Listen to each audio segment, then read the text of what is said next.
When your family celebrates your siblings' illegal wealth while mocking your honest struggle, do you break or do you build? This is the story of Chidi Okafor, a first-class graduate who learned that the longest route is sometimes the only one that leads home.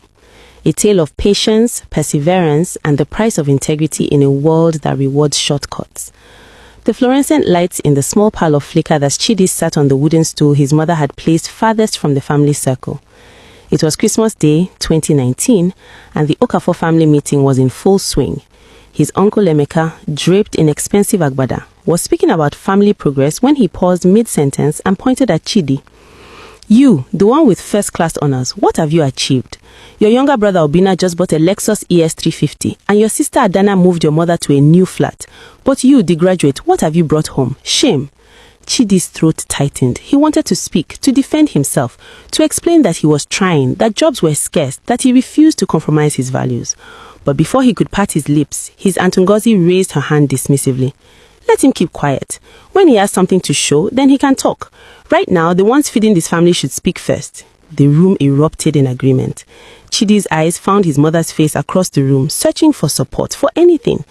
She looked away. That night, lying on the thin mattress in his one-room apartment in Owerri, Chidi stared at his photo certificate hanging on the cracked wall.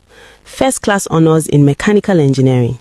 He had been so proud the day he graduated in 2017. His father, who had passed away 2 years before his graduation, had always said, "Excellence is never wasted." But now, 2 years after graduation, Chidi was beginning to wonder if his father had been wrong. Chidi's struggle had begun the moment he left the Federal University of Technology, Owerri. With his exceptional results, he had expected job offers to flow like the Otamiri River during rainy season. Instead, he faced the harsh reality that no classroom had prepared him for. The first year after graduation was the hardest. He had applied to over 200 companies, oil firms, manufacturing plants, construction companies, engineering consultancies. The responses were either silence or the familiar phrase, "We'll keep your CV on file." Some interviews required processing fees of 50,000 naira or more, money he didn't have. Others hinted that he needed connections or should know somebody who knows somebody. Meanwhile, his younger siblings had taken different paths. Obinna, who had barely scraped through a private university with a third-class degree in business administration, had found his fortune in what he called online business. Chidi knew better. Obinna was deep into Yahoo, internet fraud.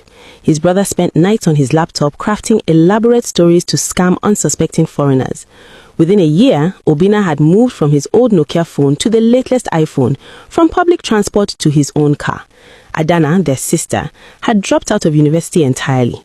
At 23, she had embraced what